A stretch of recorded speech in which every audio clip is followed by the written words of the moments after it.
Entonces, Me vámonos estaba a... diciendo, ¿por qué los animales, qué nos decía la Biblia de que los Sí, animales no fueron expulsados del paraíso? y habíamos llegado a un punto fundamental. Dios es unicidad, ¿sí?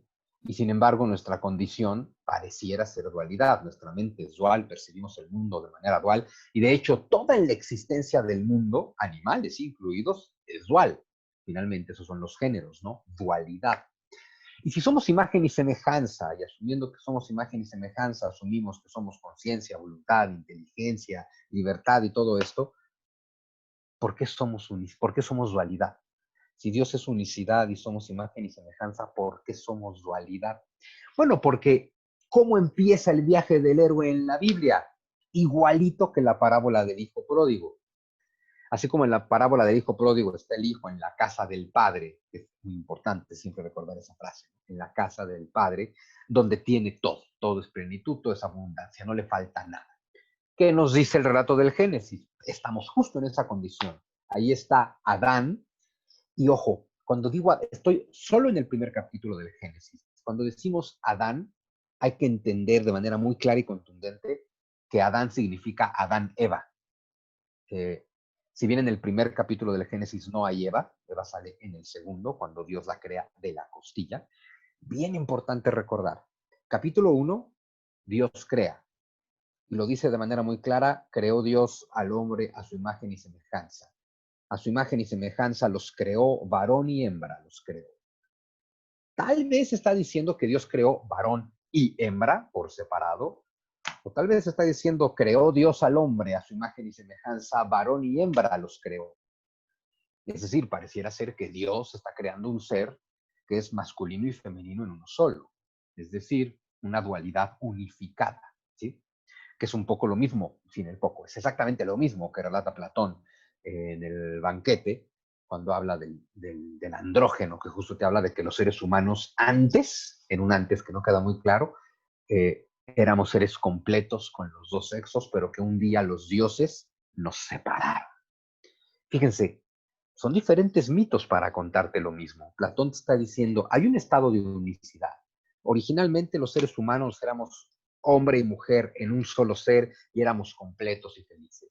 Y los dioses vieron esta felicidad y esta capacidad impresionante del humano y entonces temerosos y envidiosos los hombres decidieron dividirnos. Y desde entonces estamos partidos en dos y por lo tanto estamos incompletos y estamos infelices y no venimos al mundo a otra cosa más que a buscar completarnos, encontrando la mitad de la que fuimos despojados. Te cuenta el mismo mito. Interesante. El mito bíblico, el mito hebreo, le echa la culpa de todo al hombre, ¿no? Hay un Dios perfecto y cuando hay una ruptura, que es la expresión del paraíso, es porque el hombre es un desgraciado pecador. Los griegos, tan antropocéntricos como son, cuando cuentan este mismo mito, dicen éramos una sola cosa, todo era unidad, todo era perfección. Y los dioses, que son los que en la tradición griega representan los vicios y demás, los dioses son los que nos separaron. Al final da igual porque todo es simbólico. El tema es que los griegos también entendían, hay que volver a unirnos. Entonces, volviendo a lo bíblico, varón y hembra los creó, a imagen y semejanza los creó. Hay un solo ser, no hay mención alguna de la mujer en el primer capítulo del Génesis. En el segundo capítulo del Génesis es cuando Dios crea, pues es otro relato de la creación, y Dios crea a Adán, nada más. Y hay una parte en la que, cuando justo Dios reflexiona, ve a Adán y dice, no es bueno que el hombre esté solo, voy a hacerle una compañera. Y entonces, y esta es una parte fundamental de la Biblia, dice, Dios hizo caer sobre Adán un sueño profundo. Y cuando Adán está en ese sueño profundo en el que Dios lo hace caer, es cuando Dios toma la costilla de Adán, bueno, toma la costilla y la saca de Adán, la separa y entonces crea a la mujer, a Eva, como un ser separado de Adán. Y curioso, ahí empieza el conflicto y va a quedar muy claro desde el principio cuando la propia Biblia te dice, claro, están separados, por lo tanto tienen funciones distintas y uno tendrá que someter al otro. Evidentemente ese tendrá que ser el hombre. Está contando un pueblo patriarcal, pero es lo de menos. Lo importante es el simbolismo de Si hay dos, hay conflicto. Si hay unicidad, no hay conflicto, porque solo hay unicidad, ¿no? Y bueno, es cuando ya Dios los crea por separado y es cuando efectivamente viene el resto del drama. La prohibición, bueno, el árbol de... Ojo, perdón, me regreso tantito. En el segundo capítulo, Dios le prohíbe a Adán comer el fruto del árbol del conocimiento del bien y el mal que está en el centro del paraíso. Después cae sobre Adán un sueño profundo y después Dios crea a Eva de la costilla. Esto, de entrada, es muy importante porque Eva no estaba presente cuando hubo una prohibición. Así, es importantísimo, ¿no? A ver, permítanme, creo que hay algunas cositas en el chat. Ah, ya está. Entonces, bueno, Eva no estaba presente en la prohibición, pero bueno, el tema es, Dios prohíbe el árbol, luego cae sobre Adán el sueño profundo, luego viene la separación, porque toma la costilla para crear a Eva, estando por separado, tienen conciencias distintas, Eva tiene contacto con la serpiente, aunque Eva no estuvo presente en la prohibición, aparentemente la sabe, porque Eva es cuando dice, Dios nos dijo que si comemos de este árbol moriremos, detalle, como si Eva pudiera saber qué es morir, porque no tienen forma alguna de saberlo, porque la muerte no existe y nadie ha muerto. Pero bueno, es cuando la serpiente le dice, no, se les abrirán los ojos y serán como dioses. Es decir, adquirirán conciencia. Y luego, todo el drama. Eva come y encuentra que el fruto es bueno, es muy importante eso, se lo entrega a Adán, que encuentra que el fruto es bueno, luego llega Dios, obviamente descubre que han probado el fruto y viene la expulsión, únicamente de ellos dos. ¿Por qué no los animales? Porque los animales no probaron el fruto de la conciencia. Es decir, el animal no tiene conciencia de sí mismo. El animal no puede hacer el viaje del héroe, ni tiene que hacerlo. No es necesario. Cuando te habla de la primacía del hombre sobre la creación, supongo que también tiene mucho que ver con esto. Somos la única parte de la creación, no solamente consciente, somos la única parte de la creación que está incompleta. Somos la única cosa existente en toda esta gran existencia que es consciente de que existe y que de alguna forma también somos conscientes de que algo nos falta, porque estamos toda nuestra vida buscando algo, como en el mito del andrógeno de Platón. Y claro, la gran pregunta es, pensemos en el mito bíblico o en cada uno de nosotros, estamos en una búsqueda constante de algo porque no estamos completos. De ahí viene que el ser humano y no los animales tengan un conflicto existencial. Si tú no tienes un conflicto existencial, tú sigues viviendo en el paraíso. Ese es el caso de los animales. No tienen un conflicto existencial porque no tienen conciencia de sí mismos. Y al no tener conciencia de sí mismos, no se sienten separados del resto de la existencia, como si nos sentimos nosotros. Yo creo que todo el tema de la expulsión va por ahí y que los animales no sean expulsados, pues también va justo en ese sentido. El animal no es consciente de sí mismo, por lo tanto es incapaz de generar un ego, porque no tiene conciencia de sí mismo, mucho menos puede sentirse separado de lo demás, de los demás y de Dios, a quien ni siquiera puede percibir como lo percibimos nosotros. Tal vez lo perciben de alguna manera, no lo sé. Yo creo que ese es el tema de que el animal no esté expulsado. Al no haber conciencia de sí mismo, no hay ego, y al no haber conciencia de sí mismo y un yo, ego, que te genera la ilusión de la individualidad, entonces no tienes forma alguna de sufrir. Entonces es muy Ah, raro. pues buenísimo, muy interesante, muchas gracias. Ah, pues qué bueno. Qué bueno. Lo cual nos lleva a un tema fascinante y es que ya que el mundo es dual, aunque la condición original, Dios, sea amor, si el mundo es dual, pues tenemos que sentir la contraparte del amor. Sin embargo, es evidente que Dios no puede tener contrapartes, entonces la contraparte del amor es una cosa muy rara, porque además el amor, que es la unicidad total, pues pensemos, ¿qué es lo contrario de la unicidad? La fragmentación. ¿Cuál es la única fuerza que fragmenta? Lo decimos siempre, el miedo. El miedo es lo que fragmenta. Y del miedo viene el odio, la rabia, la ira y todo lo demás. Ahora, si todo lo que existe es Dios y Dios es unicidad, Dios no puede ser fragmentado. Esto no tiene el menor sentido. Y sin embargo, vivimos en un mundo fragmentado, dividido. Y Dios no podría estar ni fragmentado ni dividido. Este mundo está fragmentado y dividido porque la emoción que priva en este mundo, la emoción dominante de este mundo, es el miedo. Y Dios no puede tener miedo. Y aquí ni siquiera es decir Dios no puede tener miedo porque Dios es amor. Aquí es cuando a Dios vale la pena decirle, como le llaman los filósofos ateos, el ser, ¿no? El ser es. El ser es todo lo que existe, por lógica, porque lo que no existe, pues no es. Y lo que no existe y por lógica no es, pues no puede ser parte del ser, ¿no? De ahí que el ser sea indivisible. Dios es unicidad total. No solamente el monoteísmo se refiere a solo hay un Dios, sino un Dios, ese Dios es todo lo que hay.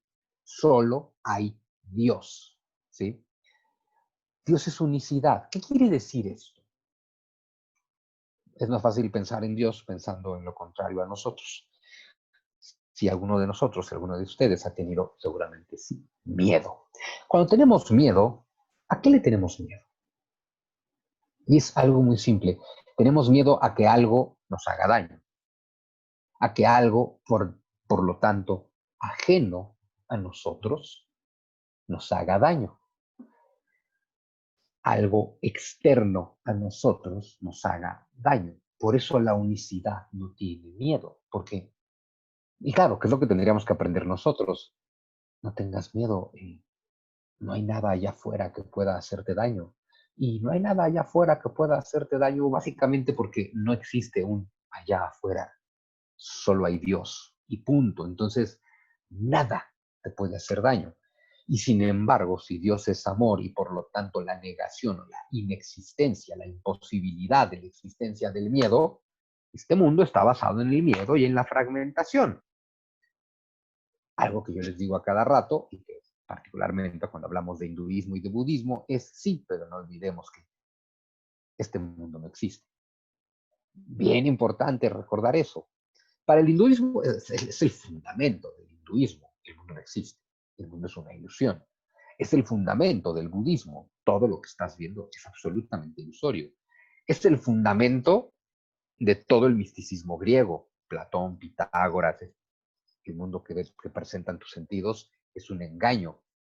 Es decir, hay cualquier cantidad, bueno, es el fundamento del taoísmo. Este mundo dual que ves no existe. Sí, parece que todos están de acuerdo en que el mundo no existe, menos la tradición monoteísta, ¿no? La tradición abrámica que asume que el mundo existe. Y entonces tiene que meterse en esta esquizofrenia de decir, hay un solo Dios y solo hay un Dios y Dios es amor, perfección, eternidad y totalidad. Y por alguna razón desconocida su creación le quedó de la chingada, lo cual no tiene el menor sentido porque es el Dios perfecto creó imperfección, el Dios de amor creó miedo, el Dios de unidad creó fragmentación, el Dios eterno creó tiempo, el Dios ilimitado creó espacio, el Dios espíritu creó materia. Y así sí parece que esto le quedó bastante pinche. Claro, el acto bíblico te dice, no, no, no, Dios es una creación perfecta, pero el hombre la echó a perder con el pecado. Dices, bueno, va, te la compro. Entonces lo que cuestionamos de manera absoluta es la omnipotencia de Dios porque es la gran cosa, es un sumo creador, tiene un poder absoluto, hace una creación perfecta y nosotros la podemos echar a perder, no tiene sentido. Entonces, de ahí que el hinduismo te diga, sí, es que estás partiendo de la base equivocada, el tema es que esto no existe. Sí, porque claro, ¿qué pasa en la tradición occidental donde le damos primacía a la razón? Es Dios es todo este amor, toda esta perfección, todo esto, qué bonito. Pero el mundo es fragmentaciones, imperfecciones, temores, odio, así. Luego entonces Dios no existe. Claro, la conclusión parece lógica. Me dices que Dios es todo esto tan bonito. El mundo es todo esto tan horrible que es la negación de esto. Y como el mundo es así, pues entonces no existe Dios. El hindú te diría, vuélvelo a pensar. Es decir, ¿por qué llegas tan rápido a la conclusión? Es obvio que estas dos cosas contradictorias, una de las dos no puede existir. Porque tu conclusión es que lo que no existe es Dios. La única otra opción, al hindú le parece la más sensata, es lo que no existe es el mundo. Es un sueño de Dios, ¿sí? Y les decía hace rato, hay que poner atención en esa parte. Dios hace caer sobre Adán un sueño profundo. Si la parte del sueño antes del mundo también le explica la Biblia. Dios hace caer sobre Adán un sueño profundo y después del sueño profundo de Adán viene la fragmentación. Dios hace caer sobre Adán un sueño profundo y luego, estando dormido, le quita la costilla, crea a Eva por separado, comen el fruto, ven la dualidad, ven el bien y el mal, son expulsados y empieza el gran drama del mundo. Y así empieza la Biblia. Si así empieza la Biblia y es un libro sagrado, es decir, un libro que te habla de Dios, si la Biblia empieza con la ruptura de la unicidad divina o con la expulsión del paraíso, con la fragmentación de Dios, lo cual es imposible, ¿no?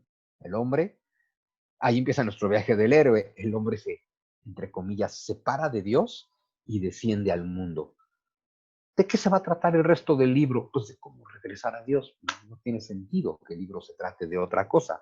El resto del libro es la historia de cómo volver a Dios, es decir, a la tierra prometida, como luego lo va a llamar Jesús. El reino del que habla Jesús es la tierra prometida de la que habla la Biblia.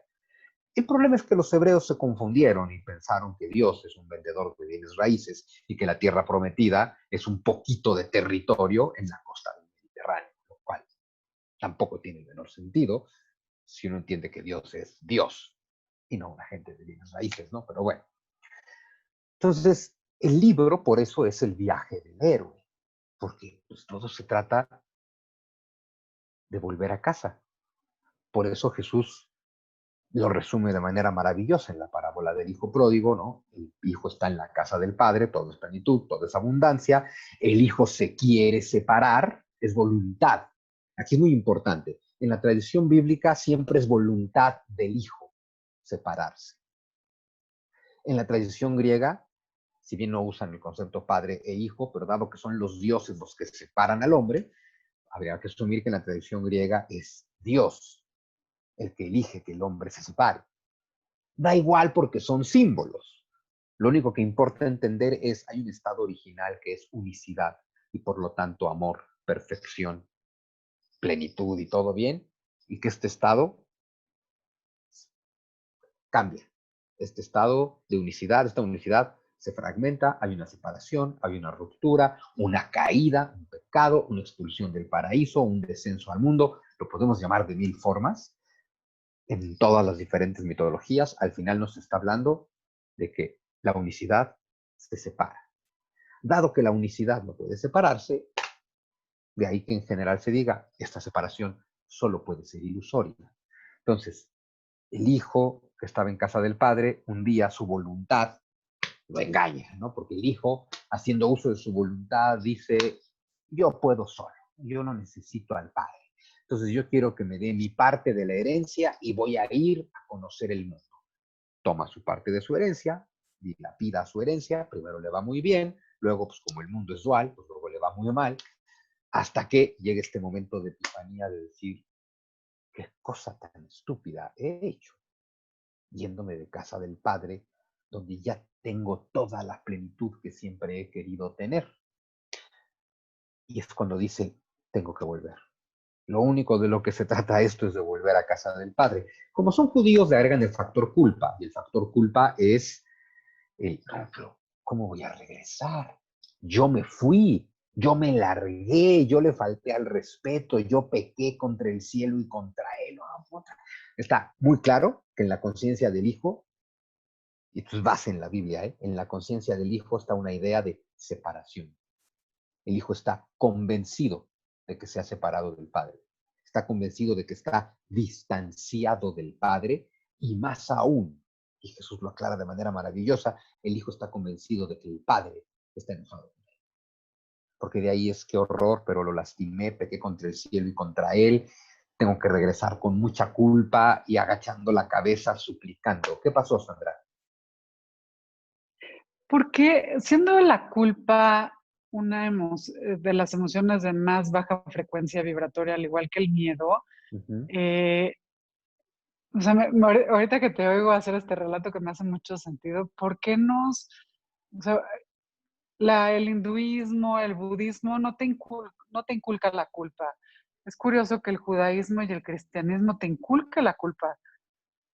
Sí, pues mira, yo creo que es justo, el problema está en la interpretación de los relatos.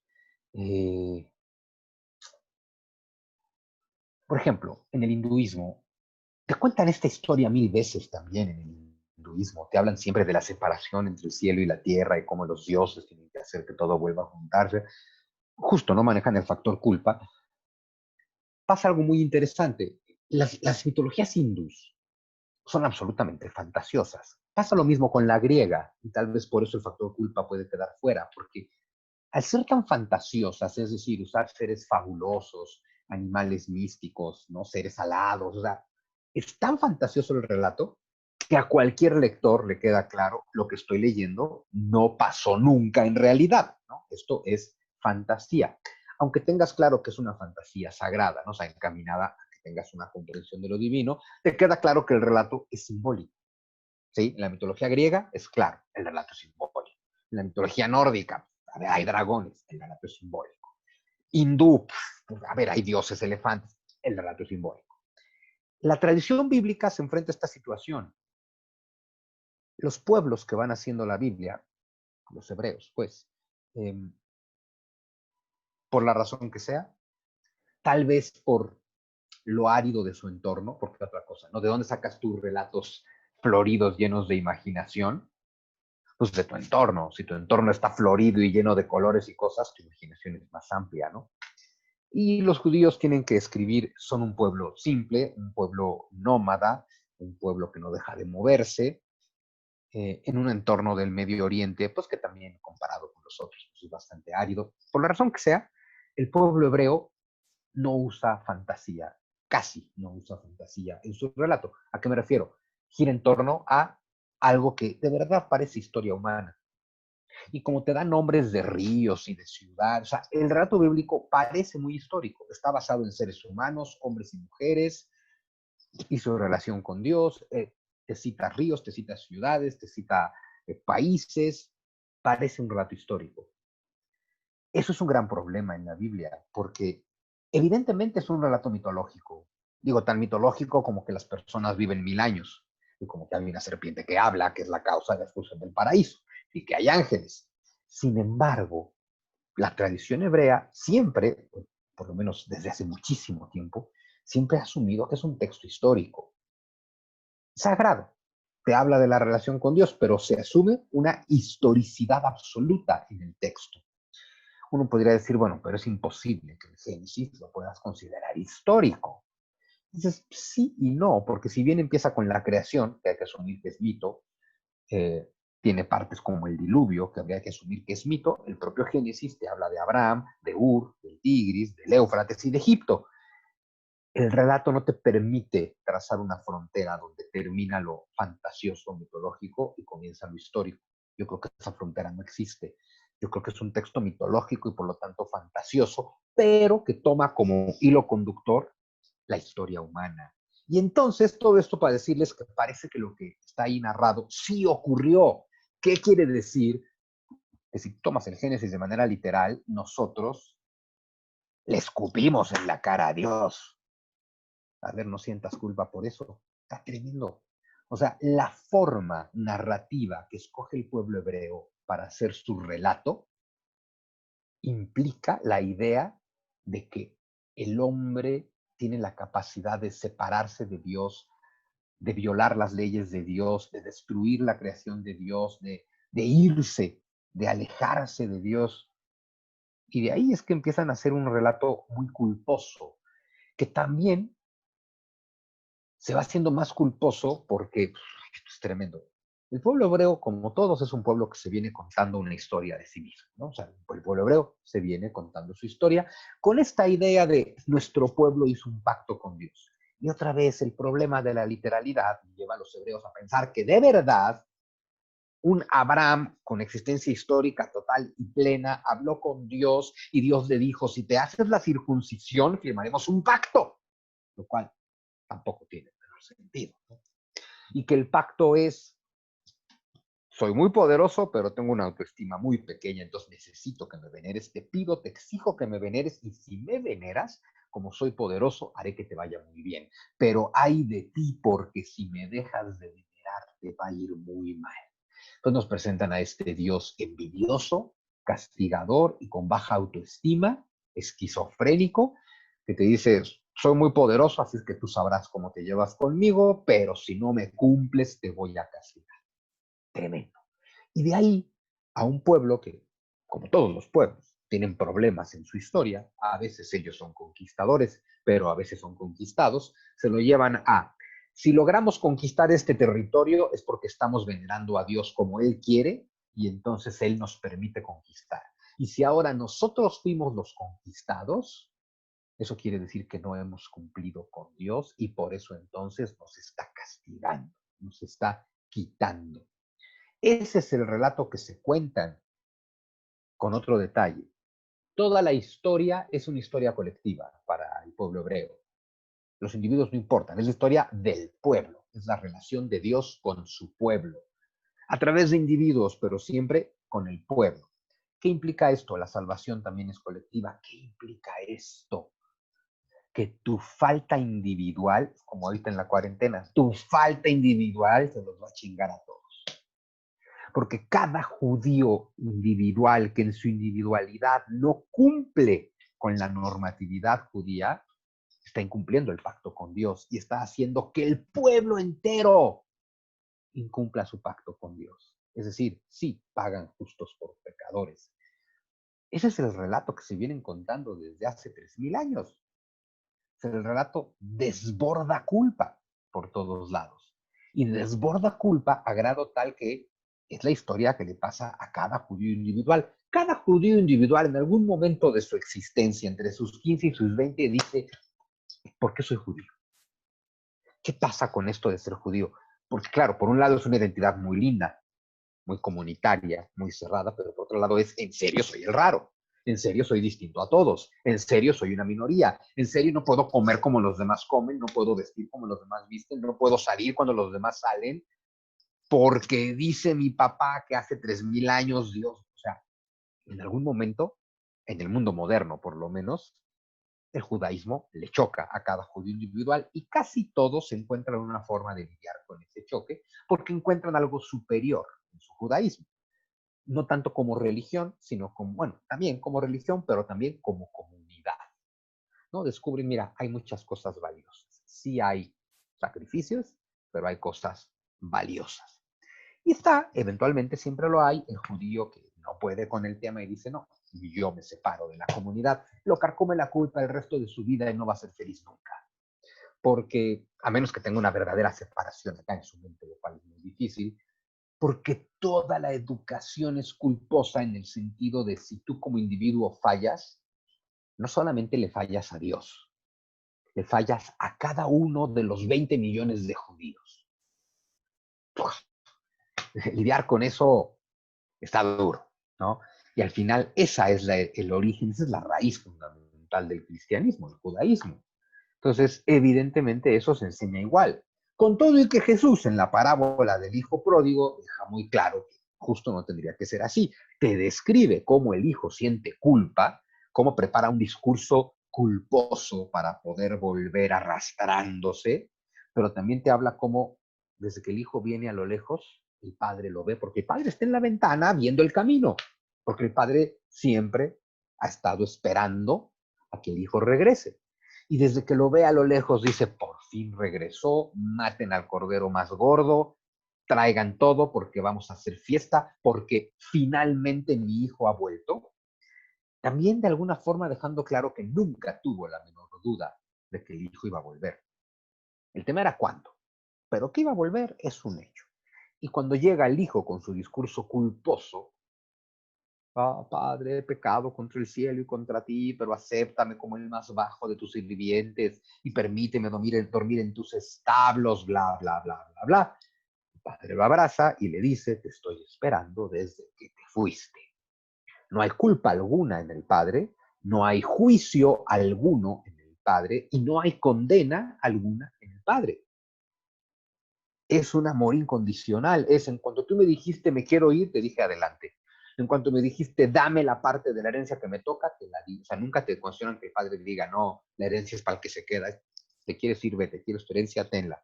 Te quieres separar, sepárate. Y yo aquí voy a estar esperando a que vuelvas. Ya volviste, es perfecto, no pasó nada. Justo, no pasó nada. Que es de lo que te das cuenta cuando termina el viaje del héroe, ¿no?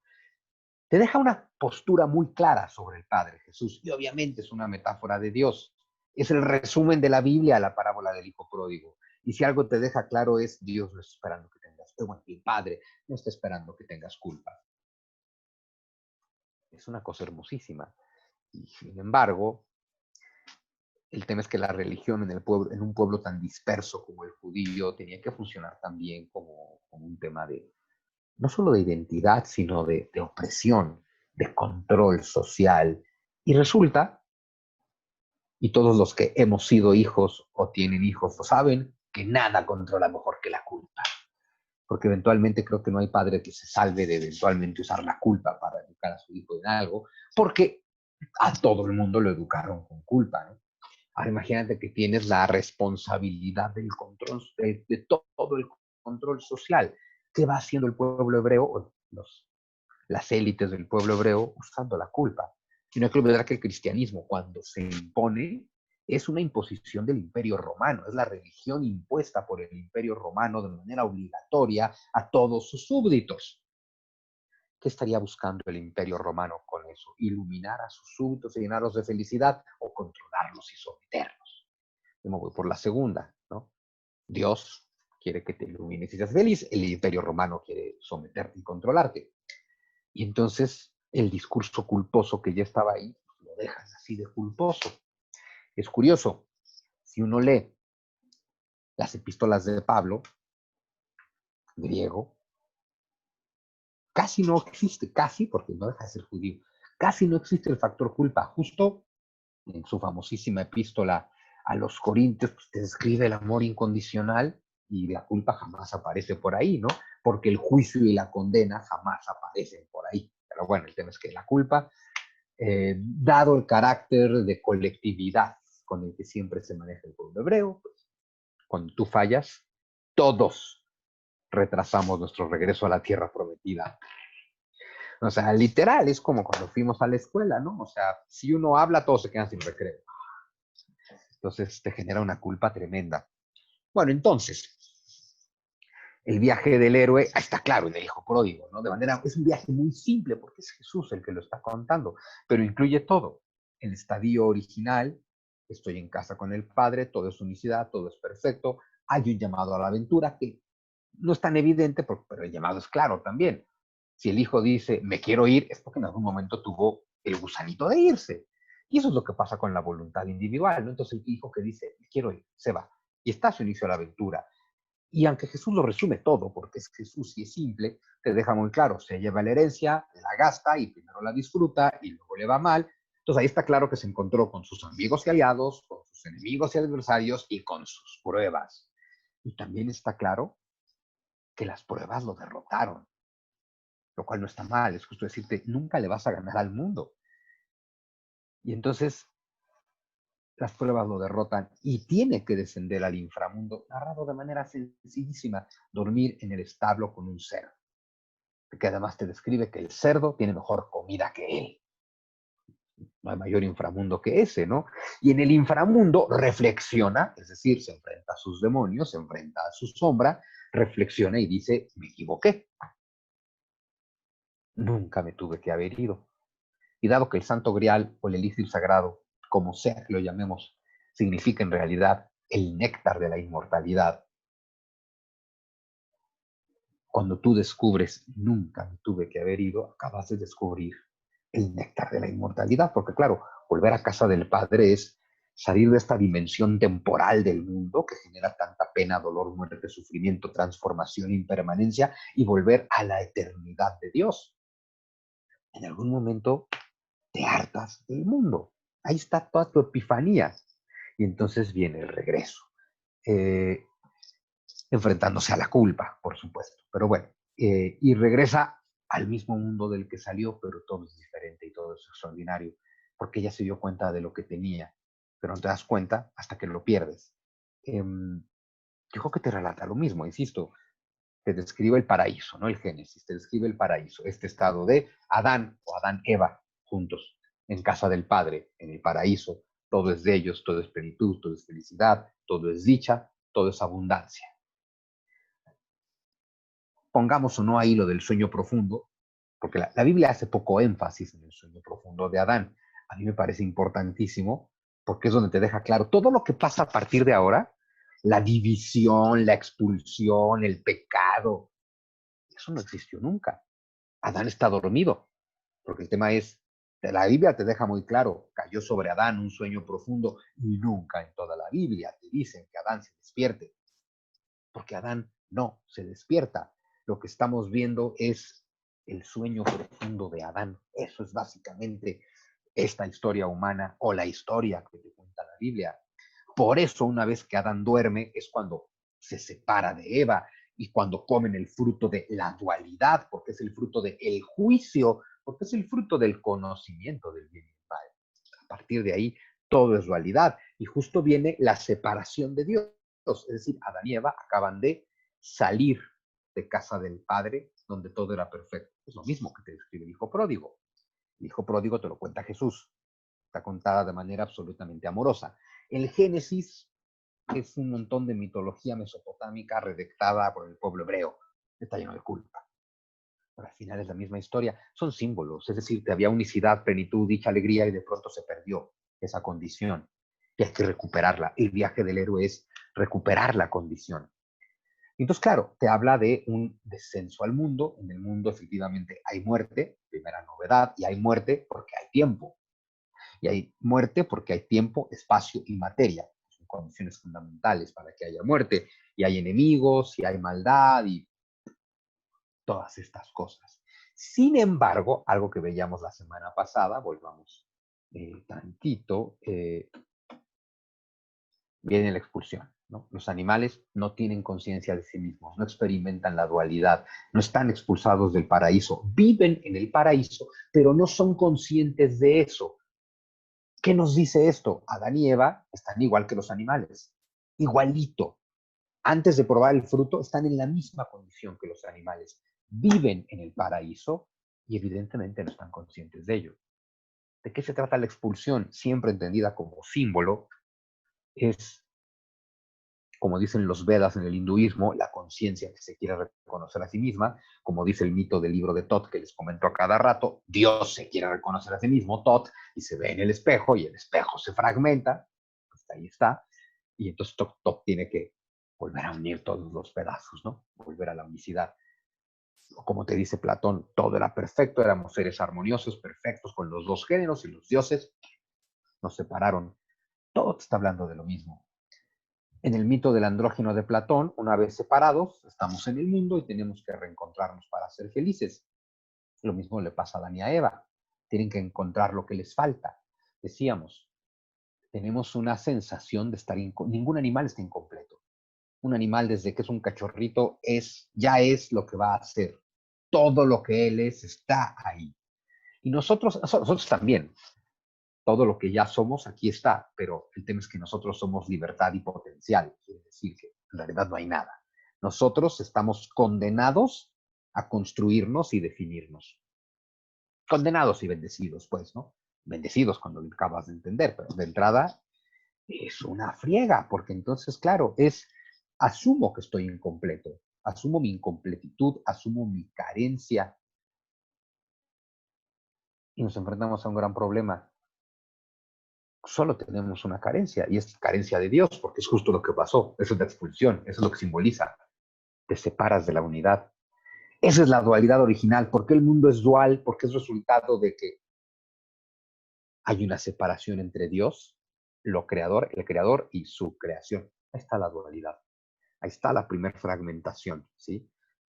Todo eso tiene que ser ilusorio, porque Dios no puede fragmentarse, por eso es el sueño profundo de Adán. Y el tema es que entonces nosotros vivíamos en el paraíso y no lo sabíamos y comenzamos este viaje del héroe para descubrirlo. Y ya. Y el resto del libro, de la Biblia, es contarte la historia de cómo volver a casa y dejarte claro prácticamente en cada página que si el mundo se te hace duro, te acuerdes de Dios, que te acuerdes que hay un pacto con Dios, que ya vimos una primera parte del pacto, es a lo que quería regresar, ¿no? Después de el diluvio, o sea, no hay que olvidar que Dios se enoja, se frustra ante la maldad de los hombres, se arrepiente, hay cosas muy raras, ¿no? Hay que asumir que Dios no se puede arrepentir, hay que buscar simbolismos, pero bueno, manda el diluvio, y tras el diluvio es cuando Dios dice, yo nunca, o sea, nunca más lo volveré a hacer, yo no voy a destruir al mundo. Y aquí está mi pacto, que es un arco iris, el arco en el cielo, que es la unión entre el cielo y la tierra, decíamos, como en la tradición de los chakras hindús, o como en la tradición nórdica, y hasta como en la ciencia, ¿no? Al final, el arco iris representa nuestro mundo, y claro, lo que está debajo, que no está a nuestro alcance, que es el rojo, y lo que está hacia arriba, que aparentemente a nuestro alcance, pero el árbol de la vida del judaísmo pues, también es lo mismo, ¿no? Como volver de la raíz, el rojo, presentado así en el budismo, a la parte de arriba del árbol, el séptimo chakra, la corona. Todo es el viaje de regreso, o sea, todas las tradiciones implican hubo un descenso y habrá un ascenso, pero primero hay que hacer el viaje. ¿Para qué? Para descubrir que nunca te habías separado de Dios, pero de alguna forma vivíamos en el paraíso y no lo sabíamos, y es que lo sepamos. Tampoco hay que verlo como un castigo, porque hasta sí podríamos pensar que, ¿quieres saber cómo es el mundo sin mí? Órale, lánzate, cómo te va. Casi, casi te puedes imaginar a Dios diciendo, pero volverás arrastrándote. Sin embargo, la Biblia hace todo el énfasis del mundo en un pacto. Y el pacto es clarísimo. Pacto de Abraham. Haz lo que yo te diga y llegarás a la tierra prometida. Es decir, ya que si tratamos de pensar en Dios, nunca hay que pensar en dualidad. No pensemos en, pues Dios, el Padre, tiene la mejor parte del pacto. Él solamente está haciendo, Él es Dios. Y yo, el Hijo, soy el que tiene que hacer el viaje del héroe, que está tremendo, ¿no? Sí, pero no te veas separado de Dios.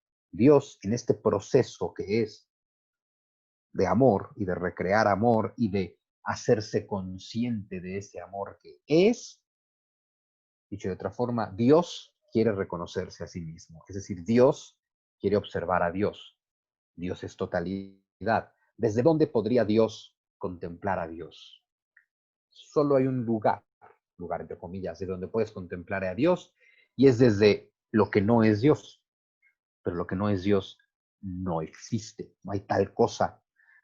A Dios solo se puede contemplar a sí mismo desde no Dios. Y no Dios no existe. ¿Qué tenemos entonces? Una ilusión, una ensoñación, una imaginación. Entonces es como sería el mundo sin Dios, esto. Pero no te preocupes, esto no existe. Vuelve. Eso es todo lo que te cuenta la Biblia. ¿Cómo volver? Claro, este proceso, el viaje del héroe, es duro. El mundo es un lugar difícil. El pacto que Dios firma con Abraham es muy simple. Si lo haces conmigo, no es difícil. Hazlo conmigo. Haz este viaje conmigo. Conmigo no es difícil. Es decir, siempre acuérdate de que esto es un acuerdo entre tú y yo. Esto es un pacto. Esto es nuestra forma de seguir generando amor. Ese es el pacto. Es muy bonito. ¿Qué le dice Dios a Abraham? Abraham te lo plantea, te lo presenta la Biblia de manera muy mundana. Es decir, Abraham está en el mundo, ¿no? Está en Ur, entre el Tigris y el Éufrates, en una tradición que te deja muy clara que es politeísta, pagana, idólatra y demás. Se le manifiesta Dios a Abraham y básicamente lo que le dice es, deja todo y sígueme. Lo mismo que pide Jesús. Ahí nomás, deja todo y sígueme. Porque al final es que le dice Dios a Abraham, deja tu tierra, deja tu casa, o sea, deja todo lo que tienes, sigue mis instrucciones, sigue mi camino y llegarás a la tierra prometida. Es un símbolo hermoso. Está diciendo, si dejas el mundo y me haces caso a mí, llegarás a la tierra prometida. Y entonces, ¿qué tenemos aquí? Otra vez un viaje del héroe. Es decir, cuando la Biblia te cuenta la expulsión de Adán y Eva, te está contando el viaje del héroe. Abraham en sí mismo es un viaje del héroe. Y así nos podríamos ir profeta por profeta de la Biblia. Moisés en sí mismo es un viaje del héroe. Jesús, a ver, la historia de Jesús es una epopeya épica, es el viaje del héroe. Y mientras Jesús hace su propio viaje del héroe, te cuenta la parábola del hijo pródigo en la que te explica el viaje del héroe. O sea, la Biblia es el viaje del héroe adentro del viaje del héroe contado desde el viaje del héroe. O sea, te lo cuenta por todos lados, de todas las formas posibles, con un detalle muy lindo. La idea de la Odisea te cuenta el viaje del héroe, pero el personaje es Ulises, no es Aquiles, ¿no? Es Ulises que está en casa, en Ítaca, donde tiene todo, pero decide ir a la guerra de Troya. Se lanza a su viaje del héroe, lo piensa mucho, pero lo decide. Se lanza a la aventura, se encuentra con sus aliados, se encuentra con sus enemigos, libra sus batallas. Finalmente entiende que la guerra no tiene sentido, ahí está su elixir sagrado, y entonces emprende el regreso a casa, que como es un libro aparte, finalmente, ¿no? La Odisea, pues es un propio viaje del héroe, el viaje de regreso a casa es tremendo, pero todo el tiempo está muy claro, Ulises está volviendo a casa. ¿Cuál es el problema? Que se enfrenta contra todo, y todo incluye a los dioses. ¿Con qué cuenta Ulises para volver?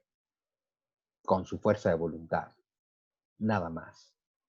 Lo bonito del relato bíblico es que aunque el viaje del héroe es difícil, lo que Dios te dice desde el principio es no te preocupes, yo lo voy a hacer contigo. O sea, el viaje del héroe no lo vas a hacer solo. Ese es el agregado bonito. Claro, si le metes factor culpa, es durísimo. Ahora, en Abraham, si no es la historia de Abraham, no hay culpa nunca. Y está dejando todo, incluyendo su tierra y sus padres. No hay culpa. ¿Por qué? Pues porque le estoy haciendo caso a Dios. El pacto es muy simple. Un Dios que le dice, no solamente es deja todo, sígueme, llegarás a la tierra prometida, que según yo, ahí está todo el viaje del héroe, y está, si dejas el mundo y haces caso a Dios, volverás al paraíso. Creo que es muy claro. También el pacto es, serás el padre de una gran nación. Y si tú te entregas a mí y me veneras, como yo te lo voy a decir, y le enseñas eso a tus hijos, tú y tus hijos y todos serán felices, serán dichosos, serán plenos, serán radiantes. Suena muy bien, todo lo que hay que hacer es venerar a Dios. Y claro, la contraparte, que Dios casi nunca la comenta, pero los judíos le ponen mucha atención, es, si me dejas, entonces sufrirás. Pero lo malo es que desde la culpa y el miedo, la interpretación fue este Dios que es celoso y envidioso, como él mismo se define así en la Biblia, este Dios celoso y envidioso, pero absolutamente poderoso, pues como le cumplí, me cumplió y me llenó de riquezas, pero pues como ahora ya no le cumplí, Dios está mostrando su ira y está mandándome castigos y pestes y tormentos, lo cual no tiene el menor sentido. Pero es muy claro el mensaje de Dios en el pacto y es, mientras te acuerdes de mí, todo va a estar bien. Si no te acuerdas de mí, todo va a estar mal. No porque si te acuerdas de mí yo te premio y si te olvidas de mí yo te castigo como si fueras una rata de laboratorio. No, solo te explico cómo funciona esto. Mientras tú estés consciente que yo estoy ahí contigo, las cosas van a salir bien y no las vas a padecer. Si se te olvida que yo existo, el viaje del héroe no tiene sentido. Todo esto del mundo solo tiene sentido si yo existo. Entonces, nada más que no se te olvide eso. Eso es todo el pacto. Y si uno lee la historia de Abraham completa, que Abraham siempre cumple el pacto, es hermoso porque a Abraham siempre le va bien, siempre te lo describen con riqueza, tiene más ganado que los demás, más tierras que las demás, su pasto es más verde que el del vecino, o sea, a Abraham todo le va bien. Hay episodios muy confusos, ¿no? Porque tenemos muy claro que Abraham llega a la tierra prometida, todo le va muy bien, excepto que todavía no tiene a su hijo. Que sin hijo, pues, ¿cómo va a haber descendencia? Tiene a Isaac. Primero tiene a Ismael, lo vemos después, pero tiene a Ismael primero con una esclava y después ya con su esposa tiene a Isaac. A Ismael lo expulsa porque pues ya tiene a Isaac, todo está padrísimo.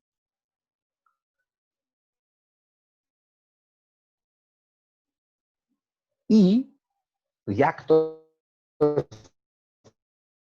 está muy bien. Un día llega el ángel de Dios y le dice, bueno, pues Yo diría, ¿qué pasa con este Dios sanguinario? Y además, ¿cómo se va a cumplir el pacto si le pides que sacrifique a su único hijo? El símbolo no está en Dios, el símbolo está en Abraham. Abraham nunca duda. Dios le dice, sacrifica a tu hijo, y Abraham dice, hijo. O sea, no lo cuestiona, no lo negó, no trata de hacer negocios con Dios, de, oye, como hacemos todos, ¿no? Oye, Dios, pero mira que si Dios dijo, es lo mejor para mí. Yo no entiendo cómo ni por qué, pero es lo mejor para mí. Y ya que es un símbolo, hay que entender que no significa que Dios de verdad le pida que mate a su hijo. Es a esos niveles está dispuesto Abraham. Si Dios se lo pide, es por algo. Y la parte más bonita aún del símbolo está cuando Isaac, que es el sacrificado que tiene 13 años, hay que asumir que se deja, porque nunca te hablen de que forceje, lo cual quiere decir que él también tiene fe. Sin embargo, cuando van en el camino al lugar del sacrificio, Isaac le pregunta a su padre, Abraham, dice, ¿dónde está el cordero que vamos a sacrificar? Y Abraham le dice, Dios proveerá el cordero. O sea, la forma de decirle, pues mira, vas a ser tú, pero no tengo cómo decírtelo. Que ya que todos son símbolos, esto me lo van a entender muy bien. Imagínense que yo quiero que trates de imaginarte lo que es el sufrimiento, lo que es el dolor. ¿Se les ocurre algo que les pueda simbolizar dolor de manera más grave, más contundente, más temible que la muerte de un hijo?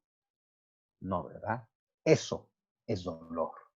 Los hebreos son muy contundentes con los símbolos, ¿no? Y no solamente eso es dolor, sino que lo tienes que hacer tú, porque Dios te lo ordenó a ti. ¿Quieres un sacrificio lleno de dolor? Eso es un sacrificio lleno de dolor. Sin embargo, lleno de fe, está a punto de dar un golpe fatal cuando el ángel le detiene la mano y le dice, tu fe lo ha cambiado todo. O sea, Dios ha visto tu fe. No tienes que hacer un sacrificio. El mensaje es muy lindo. Es, si tienes fe, no hay sacrificio. No es si tienes fe en Dios, Dios te va a premiar diciéndote que ya no hagas el sacrificio. No, es un mensaje contundente. Es, ojo, algo que hemos visto y es muy común en Egipto y en todas las religiones. El concepto de sacrificio está presente en todas las religiones.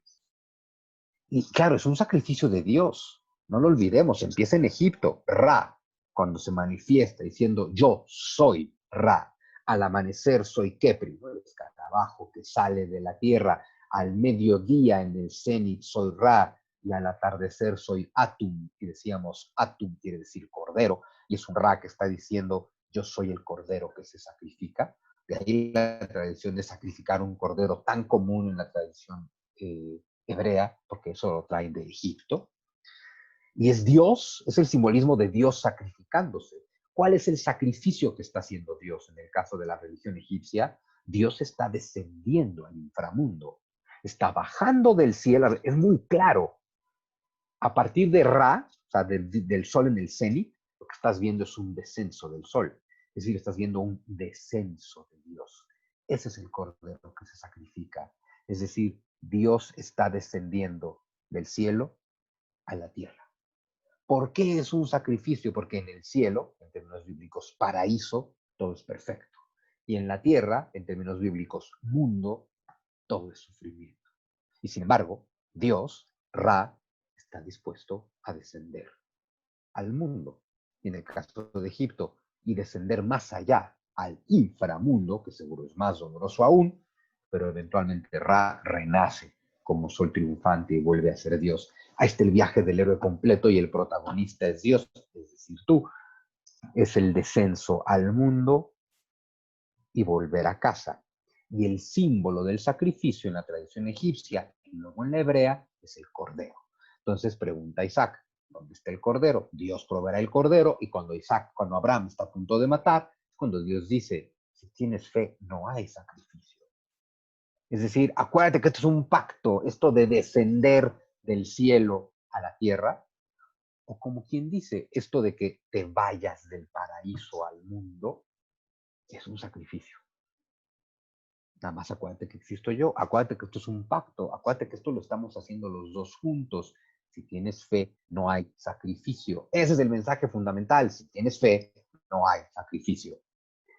Que Jesús lo plantea igualito. Por eso Jesús se llama a sí mismo el Cordero de Dios. Viene de esa tradición hebrea que viene de la egipcia. Y el Cordero es quien se sacrifica. ¿Qué te está diciendo Jesús? Yo soy el Cordero. Es decir, no te preocupes, yo soy el que se va a sacrificar. Ahora, ya que Jesús es Dios, una parte de él por lo menos, y como Dios no tiene partes, por eso el dogma dice Dios, Jesús es absolutamente Dios y absolutamente hombre. Entonces, estando en su faceta de ser absolutamente Dios, te lo deja muy claro. Me voy a sacrificar yo. Claro, como también es absolutamente humano y ese humano también se está sacrificando, te lo está dejando claro. Te vas a sacrificar tú. Es decir, nos vamos a sacrificar juntos. Esto es un pacto.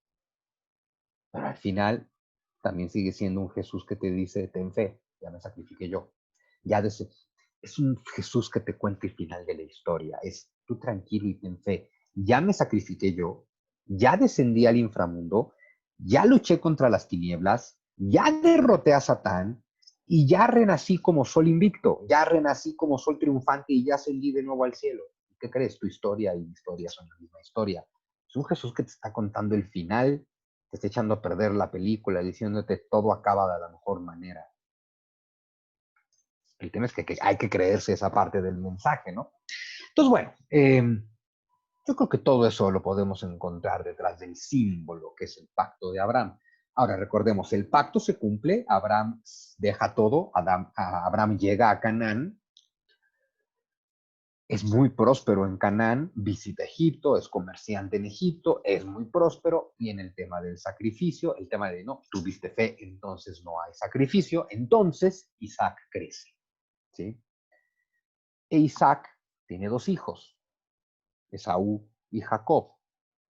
Aquí aparece una cosa que todavía no encuentro el significado, pero se las platico por si a ustedes se les ocurre, si no, cuando yo lo encuentro se los digo. Eh, es muy común en la historia hebrea el tema de que hay un segundo hijo que toma el papel del primero. Es decir, es en tres ocasiones. Jacob tiene dos hijos. Bueno, antes, Adán y Eva tienen dos hijos.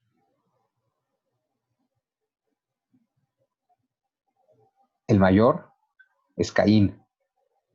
El menor es Abel. Abel sale del cuento después porque es asesinado, ¿no? Es decir, que después de Abel tenemos a Set, el tercer hijo de Adán y Eva. Sin embargo, Caín es maldecido por Dios. Y entonces toda la descendencia bíblica es la descendencia de Set. También te hablan de la de Caín, pero siempre para hablarte del mal. De donde viene todo el pueblo hebreo es de Set. Es decir, el segundo se convirtió en primero. En el caso aquí de Jacob, tiene a Isaac, bueno, tiene a Ismael primero con la esclava y luego a Isaac. Sí, Isaac es el segundo. Sin embargo, Ismael es expulsado. E Isaac, que era el segundo, se convierte en el primero. Isaac crece y tiene dos hijos. El primogénito Esaú y el segundo Jacob. Pero un día, en un pasaje muy extraño de la Biblia, Esaú, el primogénito, regresa del trabajo de campo con mucha hambre, no tiene comida. Jacob tiene, Jacob tiene un plato de lentejas y le dice, pues te doy mi plato de lentejas, pero te lo cambio por tu primogenitura. Y literal, Esaú vende su primogenitura por un plato de lentejas y entonces Jacob, que era el segundo, se convierte en el primero. Y más adelante, cuando llegamos a Moisés, Moisés tiene un hermano mayor, Aarón, pero el faraón dice maten a los bebés hebreos y por eso echan a Moisés al Nilo y Moisés es rescatado y Moisés, el segundo, se convierte en el primero porque él es el profeta elegido por Dios. Y es la Biblia la que te dice que los últimos serán los primeros y lo deja de manera muy clara. Siempre es el segundo hijo tomando el lugar del primero. Cuando termine de entender por qué es, se los comento, pero te los dejo ahí sembradito porque me parece muy raro. Pero bueno, Isaac tiene dos hijos, Esaú y Jacob. Jacob se queda con la primogenitura. Y Jacob también te lo describe la Biblia como, claro, él cumple el pacto, él es educado en la fe de Abraham, él educa a sus hijos en la fe de Abraham y el pacto se cumple. Es decir, de Jacob también te describen que siempre todo es dicha, todo es abundancia, todo es plenitud. Pero Jacob tiene 12 hijos de diferentes mujeres. Se llevan mal entre ellos, pero todos odian al 11º hijo, a José, un niño que tiene sueños, e interpreta sus sueños, y todos son sueños de grandeza, de yo soy grande entre los grandes. Yo soñé con las luna y el sol y 11 estrellas, y una estrella que llegaba y los eclipsaba a todos, y yo creo que yo soy esa estrella que los eclipsa a todos. Yo soñé que todos llegábamos con nuestro padre a mostrarle nuestra canasta de trigo, pero entonces ustedes mostraban sus trigos marchitos, en cambio mi trigo se elevaba por encima y le hacía sombra a los de usted. Yo creo que significa que yo soy ese trigo. O sea, todos sus sueños son así. Hasta que los hermanos deciden matar a José. Se lo llevan al desierto de expedición y ya que están allá dicen, pues hay que matarlo. No se atreven. Se encuentran con un pozo y dicen, pues lo aventamos al pozo y que se muera ahí de hambre. Lo avientan al pozo y luego dicen, no, mejor porque no le sacamos dinero, y va pasando una caravana de comerciantes y lo sacan del pozo, lo venden de esclavo. José llega a Egipto como esclavo, lo venden como esclavo. Va a ser esclavo de un hombre rico y poderoso en Egipto, va a descubrir que José es un hombre muy inteligente y confiable y lo va a tener como un esclavo de primer nivel. Este hombre se llama Putifar, de la corte del faraón, pero luego la esposa de Putifar quiere con José y en algún momento Putifar los descubre y entonces echa a José a la cárcel. Ahí está José pudriéndose en una cárcel. Cuando su fama de interpretar sueños le llega al faraón, el faraón le cuenta a José el sueño de, soñé con 7 vacas gordas pastando en la orilla del Nilo, pero de pronto 7 vacas flacas y famélicas salían del Nilo y se comían a las vacas gordas, pero por más que comían, seguían cada vez más flacas hasta morir. Y José le dice, bueno, tu sueño significa que tendrás 7 años de gran abundancia en Egipto, pero luego tendrás 7 años de sequía y carencia. No te preocupes porque tu sueño es para ponerte sobre aviso. Si tú guardas y administras de manera sabia en estos 7 años de vacas gordas, cuando lleguen las vacas flacas, Egipto sobrevivirá. Y el faraón decide poner a José, le dice a José, ¿sabes qué? Te voy a encargar. Tú vas a encargarte de administrar la abundancia de Egipto durante 7 años. Y así es como este esclavo pasa a ser la mano derecha del faraón. Y ya como mano derecha del faraón es cuando finalmente se reencuentra, historia corta porque le hemos contado, se reencuentra con sus hermanos y les dice, vengan todos ustedes con sus familias y con mi padre y con todos a la tierra de Egipto. Y así es como la Biblia te explica simbólicamente la presencia de los hebreos en Egipto, ¿no? Pero bueno, el tema es que los sueños de José, que se consideran inspirados por Dios, son los que hacen que José siga esta palabra. José es uno de los grandes profetas hebreos y hace que todos los hebreos lleguen a la plenitud de Egipto. Sin embargo, ¿qué te cuenta la Biblia? 400 años después, los judíos en Egipto han prosperado, porque al principio llegan como invitados, ¿no? Dice, han prosperado, les va muy bien, se han multiplicado, al faraón le dio miedo, y entonces es cuando el faraón decide esclavizar a los hebreos. Y ahora estos hebreos que llegaron a Egipto por la buena invitados, ahora son esclavos. Y después de mucho tiempo, ahora siguen multiplicando demasiado, ¿no? Bebé recién nacido, y soltarlo en el Nilo. Con el tema de que esta canasta con Moisés, pues llega al palacio del faraón, y es la hermana del faraón la que encuentra a Moisés, y bueno, lo adoptan y crece como príncipe de Egipto, y esta historia que conocemos por todas las películas de Semana Santa, hasta que Moisés escucha la palabra de Dios, libera a mi pueblo de Egipto, historia que conocemos. Vamos a quedarnos con, número 1, Moisés duda. Dice, yo no tengo cómo enfrentarme al faraón. Siguiente, Dios le dice, yo siempre te voy a acompañar. Y entonces Moisés deja de dudar. Ahí está otra vez el viaje del héroe. Y entonces, pues Moisés se lanza a su aventura y cada que tiene conflictos, Dios le dice, aquí estoy yo. Y cada que Moisés se acuerda de Dios, las cosas salen bien.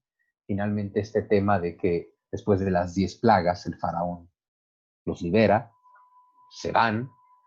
Y primera gran prueba, ¿no? Ya abandonaron Egipto, pero están en la orilla del Mar Rojo y el faraón ya se arrepintió y ahí vienen todas las tropas del faraón y están entre el ejército de Egipto y el Mar Rojo y no saben qué hacer y el pueblo está sufriendo.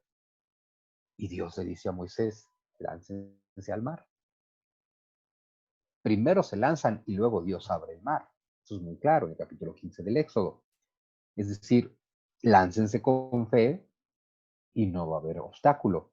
Y aunque sigue habiendo académicos que desperdician carreras enteras en tratar de explicarte cómo sí hubo una apertura del Mar Rojo, es mejor irte a los simbolismos, ¿no? Y entender, se te ocurre un obstáculo más grande que un mar, bueno, Dios te lo quita. Si tú tienes fe, Dios te quita los obstáculos. Dicho de otra forma, si tienes fe, no hay obstáculos. No es que Dios te los quite. Si tienes fe, nada es un obstáculo, ¿no? Y estas lecciones de fe te las da todo el tiempo. Cuando el pueblo tiene hambre y que le dice Dios a Moisés, pues, yo proveeré y empieza a llover maná del cielo todos los días. Pero bueno, la parte casi de culminación de todo esto es cuando Moisés se encuentra con Dios en el Sinaí, en el monte, y le pregunta su nombre, y Dios le dice, yo soy. O sea, ante la pregunta, ¿quién eres? Dios contesta, yo soy. No soy algo, yo soy. Misma forma en que se manifiesta Ra en Egipto, no hay que olvidarlo, pero que es una forma hermosa, es yo no soy algo, yo soy el que soy, yo soy el que es, yo soy lo que es, yo soy la existencia misma, por eso estoy por encima de todo. De ahí que lo siguiente sea, no veneres ídolos. ¿Por qué? Porque si venero ídolos, te enojas conmigo y me castigas. No, soy Dios, no me enojo. No veneres ídolos porque son ídolos, son símbolos vacíos. Yo no estoy en los ídolos. Es una forma muy linda. No veneres ídolos es tu máximo objeto de culto debe ser Dios, no el mundo. Los ídolos representan al mundo. Es el mensaje reiterativo todo el tiempo. Tienes al mundo y tienes a Dios. Y como dice Jesús en sus maravillosos resúmenes, no puedes servir a dos amos. Está el mundo, está Dios. El mundo parece seductor, pero no se te olvide que también siempre hay que pagar. Entre el mundo y Dios tienes que elegir a Dios. Y eventualmente lo vas a hacer, porque eventualmente te vas a hartar del mundo. Y entonces es no veneres el mundo, que tu objeto de culto sea Dios. Entonces, si cambias el mundo por Dios, tienes tu gran Pascua, tu paso, tu Pesaj, que es pasar de la esclavitud a la libertad. Lo podemos tomar de manera literal, como hacen casi todos los judíos, y pensar que de verdad es Dios nos liberó de Egipto, o entender, claro, es, como se los digo siempre, la esclavitud de la materia por la libertad del espíritu, la esclavitud del mundo por la libertad de Dios. Y entonces podrás ver la tierra prometida. Pero la condición fundamental para que veas la tierra prometida es dejar el mundo. La condición fundamental para volver al paraíso es querer dejar el mundo. Como cuando el hijo pródigo, ¿cuál es su condición fundamental para volver a la casa del padre? Querer volver a la casa del padre. Cuando dice no hay nada en el mundo para mí, voy a la casa de mi padre, bueno, eso es lo mismo. Eventualmente tienes que decir no hay nada en el mundo para mí, prefiero a Dios. Y entonces, claro, de manera literal, confundimos a Dios con un agente de bienes raíces y pensamos que les ofreció unos pedacitos de tierra en el Mediterráneo, y la otra, ya que es Dios, pensar que es la misma tierra prometida que le ofreció a Abraham y que no es un pedazo de tierra, es la vuelta a casa, la vuelta con Dios, la vuelta al paraíso. De ahí que, y otra vez es un simbolismo hermoso, 40 años en el desierto, número indefinido de años, que es lo que significa 40. Nunca hubo un pueblo 40 años en el Sinaí, eso también está claro como pocas cosas, pero al final son los 40 años porque Dios le dice a Moisés, ninguno de ustedes verá la tierra prometida. ¿Por qué? Dice, bueno, ninguno de los que vivió en Egipto verá la tierra prometida, ni siquiera tú. Tú que estás muy cerca de Dios, tú podrás contemplarla. La vas a ver a lo lejos. Vas a ver que mi promesa no es vana. Ahí está la tierra prometida y la puedes ver, pero no es tuya. ¿Por qué? Porque naciste en Egipto. Y le dice Dios, todos los que nacieron en Egipto, todos los que salieron de Egipto, es su mente la que está esclavizada. No, por eso sufren todo el tiempo, por eso no tienen fe, por eso cada que encuentran un obstáculo dicen, ay, mejor nos hubiéramos quedado en Egipto. Y dice, ustedes son esclavos, les gusta el mundo, como quien dice, ¿no? ¿Qué le dice Dios a Moisés? Cuando mueran todos los que vivieron en Egipto, es decir, los que fueron esclavos, y solo queden generaciones nacidas en el desierto, en la soledad, en la inocencia, en la libertad, solamente cuando sean libres podrán entrar a la tierra prometida. Está claro como pocas cosas, ¿no? Mientras seas esclavo del mundo, no podrás ver la tierra prometida. O no podrás entrar, tal vez la puedes ver, pero al final también es muy budista, es la invitación final al desapego, ¿no? Pues mientras te apegues al mundo, no puedes ver lo que está más allá del mundo. Entonces, al final, eso es lo que te cuenta toda la Torah, los primeros 5 libros, recordemos, Génesis, que es desde la creación hasta Abraham, Jacob y José y la llegada a Egipto, y el Éxodo, que es la salida, ¿no? Éxodo, Levítico, Números, Deuteronomio, los 4 libros te cuentan lo mismo, te cuentan la travesía por el desierto, con diferentes puntos de vista, con diferentes relatos y demás, con diferentes simbolismos, pero todos coinciden en dejar al pueblo frente a la tierra prometida, con un Moisés que la puede ver y darse cuenta todo lo que Dios promete es verdad, y sin embargo no puedo entrar. Y ese es el estado del alma de muchos de nosotros. Es decir, cuando dice sí, es que sí, ya vi que Dios ofrece algo más padre que esto. Bueno, y entonces, por alguna razón extraña, el mundo todavía me genera apegos, ¿no? Y entonces, sabes que hay una tierra prometida y también renuncias. En el curso de milagros, que según la tradición del propio curso, ¿no? Es inspirado, dictado por Jesús. Jesús dice con el detalle de que Dios nunca te va a pedir un sacrificio. Dios es Dios, solo te ama. Ni siquiera te va a pedir un sacrificio nunca.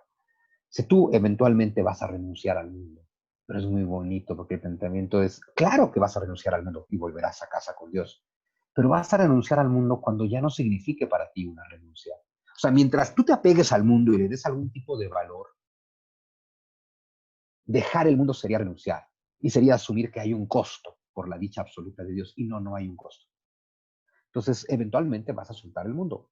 Va a ser hasta que tú quieras. Va a ser cuando no sea una renuncia. Cuando tú finalmente descubras que no hay nada valioso en el mundo. Y entonces lo vas a soltar. Eso te puede llevar toda tu vida, eso te puede llevar muchas vidas, eventualmente lo vas a descubrir, eventualmente volverás a casa, pero la tierra prometida solo está para aquel, no solo que la quiere ver, como es el caso de Moisés, sino que únicamente está para aquel que está dispuesto a soltar lo demás. Mensaje repetitivo de Jesús en el Evangelio, deja todo y sigue. Y claro, por eso estos 5 libros, ¿no? La llamada Torah, son lo que todos los judíos reconocen. Los judíos más ortodoxos no reconocen los libros después de la Torá como revelación de Dios, porque al final en la Torá está contenido todo, no que los otros no sean útiles, que claro que lo son, pero en la Torá está contenido todo. Es decir, en la Torá está desde el origen y la descripción de lo que es este estado, que es el paraíso, la expulsión, el tránsito por el mundo y el regreso a la tierra prometida, justo con el tema de no hemos entrado a ella. ¿Por qué la Biblia no cierra con una entrada triunfal a la tierra prometida? bueno, la Biblia, la Torá, porque si ya estuviéramos, o sea, a ver si me doy a entender, es muy simple, muy bobo, según yo. Si ya estuviéramos en la tierra prometida, no necesitaríamos la Torá, ¿sí? Es decir, si estás leyendo la Torá es porque sigues en el mundo. Entonces es obvio que no has visto la tierra prometida, por eso te dejo en, mira, la promesa de Dios es cierta, ahí está.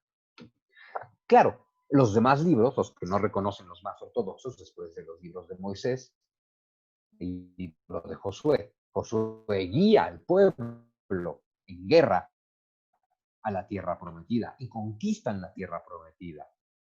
Y sin embargo, lo que te va quedando claro en los demás libros, en Jueces, en Reyes y en los proféticos, es que la tierra prometida no es un paraíso. Es decir, ya entraron a la tierra prometida y tienen que luchar por ella, tienen que estar en contra de otros pueblos, a veces conquistan, a veces son conquistados, a veces saquean, a veces son saqueados. Eso no es la tierra prometida. Dios no prometió eso. Para mí deja claro, ¿qué te dice esta segunda parte de la Biblia después de la Torá? Esto no es la tierra prometida. Por más que te aferres a que esto no es. Y sin embargo te siguen contando a través de los libros de jueces, de reyes y luego los libros de los profetas, te siguen contando un montón de simbolismos hermosos sobre el regreso a Dios. Pero nunca hay regreso. Nunca se termina en un regreso. Aunque el libro, la Biblia, pues cierra, después de libros proféticos y demás, con la literatura llamada sapiencial, ¿no? El Eclesiastés, los proverbios que son como sutras budistas, es decir, pequeñas frases con un gran contenido de sabiduría, con el Cantar de los Cantares, es decir, con libros que ya están justo en otro nivel, y ese otro nivel es la sabiduría divina. Si hay un libro que te está legando sabiduría divina, es porque sigue sin entrar a la tierra prometida. Claro, en teoría el que es cristiano asume que la Biblia sí termina, pero claro, es que no termina en la parte judía, termina en la parte cristiana. No necesariamente, bueno, sí con Jesús, pero es un Jesús que no solamente sí te habla del morir y el renacer completo, porque es un Jesús que tiene su ascenso completo al cielo y lleva a la Virgen después, sino que al final el libro termina con el Apocalipsis y el Apocalipsis es la máxima promesa de Dios, el mundo se va a acabar. Y esto que bajo las interpretaciones culpígenas que tenemos, vemos el Apocalipsis con temor, es en la madre, el mundo se va a acabar, Dios ya se acabó de hartar de nosotros, y va a soltar su ira, y va a lanzar bolas de fuego, y va a haber terremotos y maremotos. Es, no, a ver, ¿qué no te quedó claro en toda la Biblia que, a ver, el mundo es el valle de lágrimas, el mundo es el resultado de la expulsión, el mundo es el resultado de la separación, en el mundo hay pena, dolor, muerte y sufrimiento? ¿Por qué te preocupa tanto que el mundo se termine? El Apocalipsis es la mejor noticia de la Biblia. Al fin es que termina diciéndote, no te preocupes, el mundo, esto que empezó con tu salida del paraíso, terminará. Porque la separación de Dios no puede ser para siempre, porque es solo ilusoria, porque Dios no puede estar dividido. Ahora, concentrémonos en no venerarás ídolos, que es no hagas símbolos de Dios. Sin embargo, tenemos la estrella de David. La estrella de David no es el símbolo máximo del judaísmo, pero no es un símbolo de Dios. Es un símbolo hermoso. La estrella de David no representa a Dios, representa la relación de Dios con el pueblo. Cuando decimos pueblo, es raro, ¿no? Obviamente. Desde la interpretación hebrea siempre es yo soy el pueblo y este es mi Dios, este es nuestro pacto exclusivo con Él, nuestra relación exclusiva con Él. Porque en el judaísmo no pueden evitar, como seres humanos que son, pues, que se les haya contagiado todo esto de ego. Es decir, Dios le habló a un hebreo, ¿no? A Abraham, a Moisés. Y digo yo, sí, sí, sí, pero antes de ser hebreo era un humano. Dios le habló a un humano. Porque el judío te dice, como Dios le habló a un hebreo, su revelación es para el pueblo hebreo. Y digo, bueno, como Dios le habló a un humano, su revelación es para el género humano. O entender otra vez, todos son símbolos, ¿no? Porque en la Biblia Dios se le revela al pueblo hebreo, sí, simbólicamente, en realidad Dios se le revela a individuos. Pero justo se asume, bueno, sí, el individuo simboliza al pueblo. Dios se le revela al individuo, pero el individuo transmite la revelación al pueblo. Digo, bueno, claro, a través del individuo se le revela al pueblo, dar un pasito más, a través del pueblo se le revela a la humanidad. Es decir, el pueblo hebreo como símbolo de la humanidad. Entonces, la revelación es para todos. Pero bueno, la estrella de David es un símbolo sencillísimo. Son dos triángulos. Triángulo equilátero hacia arriba, triángulo equilátero hacia abajo. Tiene una cantidad de simbolismos. En general, lo que se asume es que estos dos triángulos entrelazados básicamente están inspirados en un versículo bíblico de manera muy específica del Cantar de los Cantares. El Cantar de los Cantares de Salomón, recordemos este poema bíblico que es poesía erótica, porque es la relación entre el amante y el amado, y es, sí, mi amado es así y así y así. O sea, la descripción del amado, del amante, y siempre, y el néctar que sale de sus labios, y, o sea, es toda una poesía erótica. Volvemos a que son símbolos. Así como hace rato les decía, quiero que entiendas el sufrimiento. Pues mira, Dios le pidió matar a su hijo. Ay, güey, sufrimiento. Ok, ahora yo quiero tratar de que entiendas el amor. Quiero tratar de que entiendas el amor de Dios, porque esa es la promesa final. Quiero tratar de que entiendas lo íntimo y lo profundo del amor de Dios. Y quiero que entiendas que en esta relación de Dios contigo, tú te haces uno con Dios, como los amantes se pueden hacer uno. Yo quiero que entiendas esa fusión con Dios. Quiero que entiendas amor. El amor de Dios es incomprensible para el ser humano, entonces hay que recurrir a símbolos.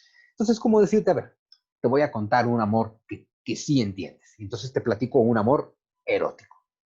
Lindo, hermoso, poético, mi amado es lo máximo, sus labios, su cuerpo, su piel, sus ojos, me fundo en él, yo soy mío, yo soy de él es eso que... ¿Te puedes imaginar ese amor así con una pareja? No, pues sí, este sí me lo puedo imaginar. Ok, ¿te puedes imaginar el amor más perfecto, sublime con una pareja?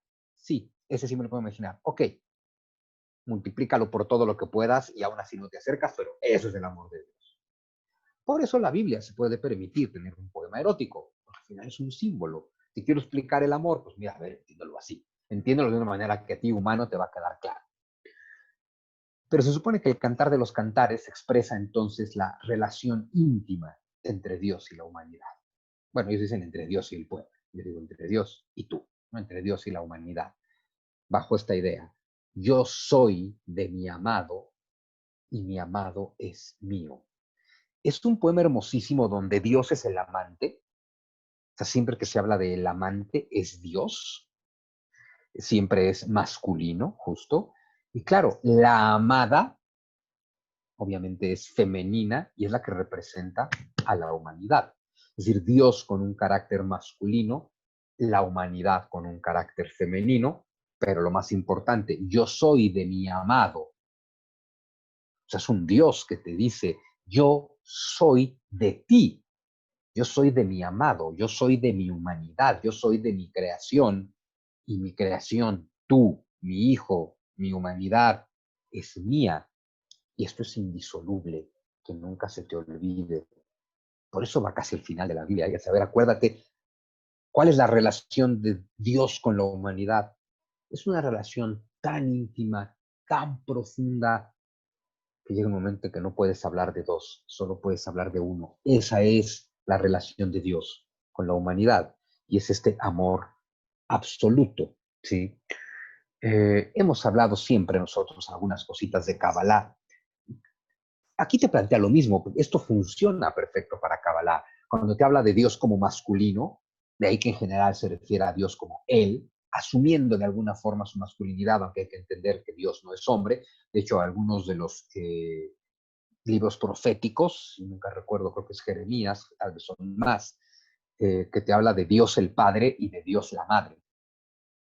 No como si fueran dos dioses. A veces le dice Dios el Padre y a veces le dice Dios la Madre, pero es el mismo Dios. Pero claro, su faceta contigua a veces es Padre, su faceta contigua a veces es Madre.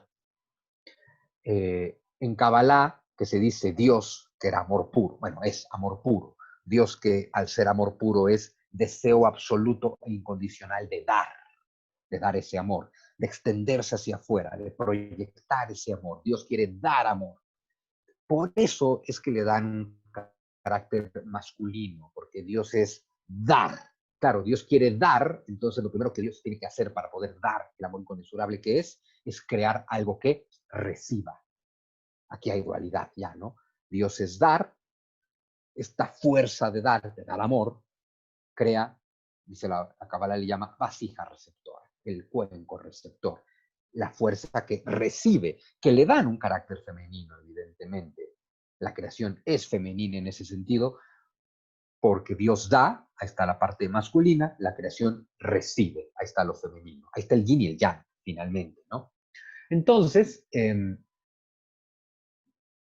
lo explica Kabbalah, lo explica el judaísmo tradicional con la estrella de David. Entonces, ¿qué tantos símbolos podemos ver en dos triángulos? Uno muy simple, que a su vez es muy complejo, la estrella de David es un yin yang. Es decir,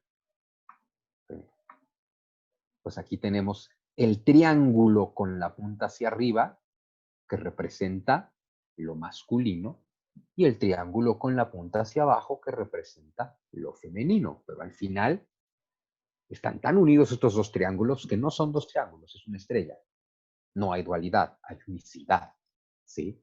Entonces, por un lado es eso, es la unión de lo masculino y lo femenino, con lo cual representas la unión de todas las dualidades. Dios es la unión de todas las dualidades. Y no olvidemos, los hebreos tienen prohibido representar a Dios. Entonces la estrella no representa a Dios, eso es lo más hermoso del símbolo. La estrella representa la relación de Dios contigo. Quiere decir que la relación de Dios contigo es de unicidad absoluta. No somos dos, somos uno. Donde parecía que éramos dos, fíjate bien cómo somos uno. Con lo cual, si nuestra relación es de unicidad absoluta, esto nunca te ha sido. Nunca te ha sido del paraíso. Somos uno. Si somos uno y Dios es eterno, siempre lo hemos sido y siempre lo seremos y nunca hay una separación. Entonces, bueno, todo esto está implícito. Ahora también, el triángulo punta arriba se despliega hacia abajo, además de ser lo masculino, también es un símbolo del descenso, ¿no? De un punto arriba, en la altura, el sol, como cae o baja a la tierra, es un descenso, ¿sí? Entonces, todo triángulo hacia abajo en ese sentido implica el descenso, el dar, que es esta fuerza masculina, el triángulo punta abajo, cáliz le llama Joseph Campbell, es la fuerza femenina. Esto es la tierra, esto es la creación de Dios, es la fuerza femenina, y si esto es el triángulo hacia punta arriba, ¿no? Es el descenso o la entrega, la luz de Dios bajando al mundo, este triángulo punta abajo es el mundo recibiendo, ¿sí? Entonces, Dios da y la creación recibe. Eso también está implícito en estos dos triángulos unidos. Ahora, estos dos triángulos unidos forman otra figura de manera muy clara, es el hexágono al centro.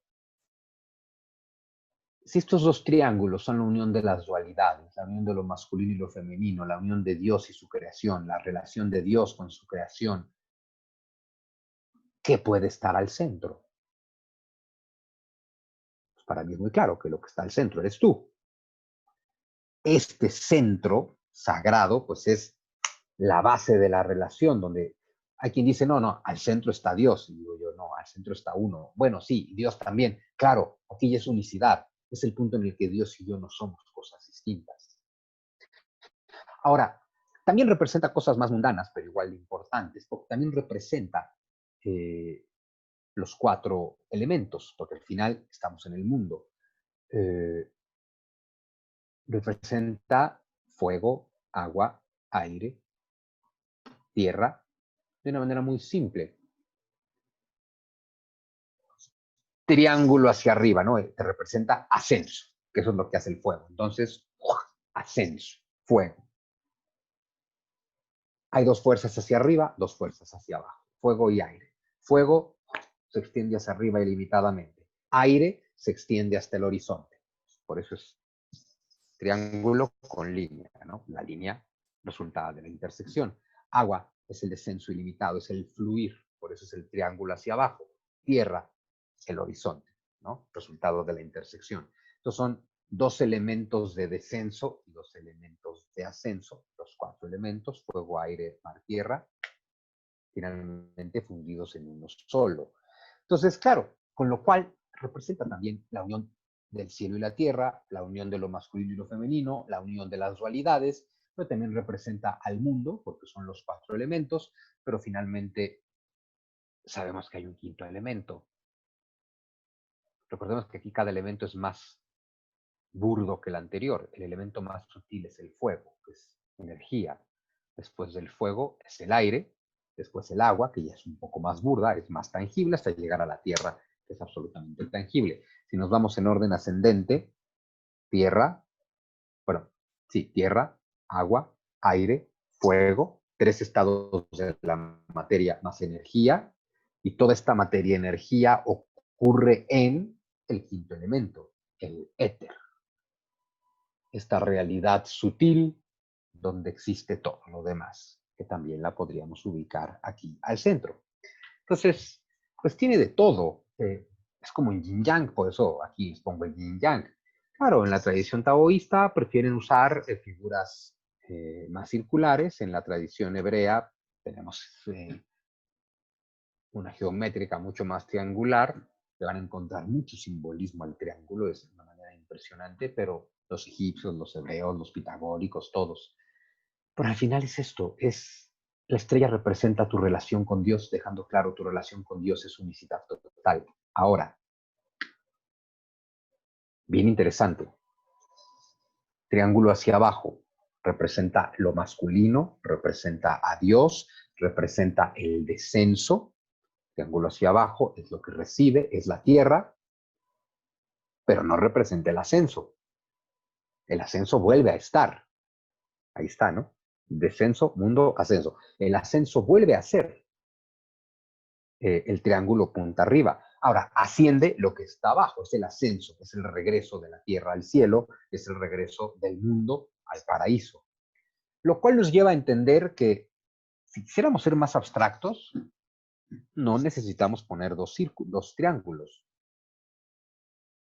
El triángulo con la punta abajo está implícito en el triángulo con la punta arriba, porque es Dios, es el descenso, ahí están los rayos bajando, la apertura, el descenso da, y es el ascenso porque justo te indica la dirección. El ascenso, ¿qué? Pero que está abajo. Este representa la tierra. Esto se los comento porque la tradición judía, la tradición del pueblo hebreo, es toda una tradición religiosa, mística, esotérica que proviene de Egipto. Algo que les comento seguido, otra tradición mística, esotérica que procede de Egipto, la masonería, tan antigua como el judaísmo o más. Son exactamente los mismos elementos, ¿no? El famosísimo símbolo de la masonería, ¿no? El compás y la escuadra. Pues aquí están los dos triángulos. Aquí está el triángulo hacia arriba, aquí está el triángulo hacia abajo, y aquí está la intersección. Y en la intersección, el ojo que todo lo ve. Hay quien dice, es el ojo de Dios. Hay quien yo digo, es tu ojo y por lo tanto el de Dios. Es decir, ¿qué representa el ojo? Observar. ¿Qué hay entre el cielo y la tierra? El observador que lo contempla todo. Ahora, en la masonería le dan otro significado, bueno, derivado de lo mismo. Si este triángulo, que aquí lo ponen en forma de, con la figura de un compás, si este triángulo punta arriba representa Dios, el vértice y el descenso, Dios es espíritu. Triángulo hacia abajo, lo femenino, lo que representa el mundo, la tierra es por lo tanto materia. En la tradición masónica hacen mucho énfasis en poner el compás por encima de la escuadra, representando el espíritu sobre la materia. Siempre es eso, es la prevalencia del espíritu sobre la materia. De hecho, es curioso, en la masonería hay 3 grados fundamentales. Aprendiz, compañero y maestro. En el grado de aprendiz, el símbolo que usas, las 2 puntas del compás están por atrás de la escuadra, como dejando claro, ya viniste aquí para que el espíritu prevalezca sobre la materia, pero en el aprendiz todavía la materia está sobre el espíritu. Por eso es la escuadra adelante del compás. En el segundo grado, en el grado de compañero, una patita del compás está atrás de la escuadra y otra adelante, como diciendo, estás dando el paso hacia la luz. En el tercer nivel, el de maestro, es justo este que está aquí, las dos patitas del compás por encima de la escuadra, dejando claro, ya lograste lo más importante de esto, poner el de todo. Y este ya tiene más complejidades, ¿no? Como el sol y la luna, dejando claro otra vez lo masculino, lo femenino, la dualidad. Pero este símbolo y este, según yo, está claro que son lo mismo, son los dos triángulos. Y en ambos casos se sacado de Egipto. Y uno diría, pero ¿dónde? ¿Dónde? ¿En qué símbolo de Egipto hay dos triángulos? El triángulo de abajo es irrelevante. El triángulo de abajo representa la tierra. Si ya pusiste esta gran pirámide haciendo base en la tierra, la pirámide lo deja muy claro. Representa el vértice y el descenso. La pirámide es el descenso de Dios a la tierra. No hay que poner, esto lo pongo yo, ¿no? La pirámide hacia abajo, no hay que ponerla porque ahí está la tierra ya, ¿sí? Está implícito. La pirámide, así como es el descenso, evidentemente, también es el ascenso. Como hablamos de la capacidad humana de hacer símbolos, no es que esto te lo puedas llevar por el mundo. Esto sí, esto también. Y estos son básicamente, bueno, este es el simbolismo pues, fundamental de Egipto, el descenso y el ascenso, que esa es la relación de Dios con su creación, un aparente descenso para trabajar en el ascenso, así la conciencia se reconoce a sí misma. Bueno, en Egipto pues lo tuvieron claro siempre, de Egipto viene la tradición hebrea, y de Egipto y la tradición hebrea viene la tradición masónica, y pues ahí está básicamente todo. Y como les dije, iba a ser hasta el final, pero llegamos a la estrella de David. ¿Cómo ven? ¿Alguien por ahí? Sí, sí, sí, aquí estamos. Bueno, Yo creo pues que ¿cómo lo estamos ven todos. hasta este momento? Estamos. ¿Bien, bien? ¿Todo bien? ¿Todo en Bien, orden? perfecto, Muy bien. perfecto, Bueno, si me perfecto, dan 5 minutitos más, les escribo la menorá. perfecto. Si Sí, ubican la menorá, ¿no? El candelabro de 7 sí. brazos. Es otro símbolo, el otro gran símbolo del judaísmo. Tampoco representa a Dios no lo puede representar. La menorá representa las emanaciones de Dios. Es la luz de Dios. Y claro, Dios es esta y tal centro, ¿no? El mástil central, y sus emanaciones, pues son estos 6 brazos, ¿no? 3 de cada lado, que al final son 7 como los chakras, y también se puede relacionar los 6 chakras para llegar al séptimo. En el budismo, en el hinduismo, te lo ponen como un ascenso del primer chakra al sexto, que te lleva al séptimo. La tradición hebrea, así muy ortodoxa, ¿no? ¿Qué te dice? Lo que te dice la tradición más ortodoxa de los hebreos es esto, que la menorá, por un lado, representa la iluminación universal. Es decir, el tema de que al final todos volveremos a Dios porque no hay a dónde más volver. Todos seremos iluminados.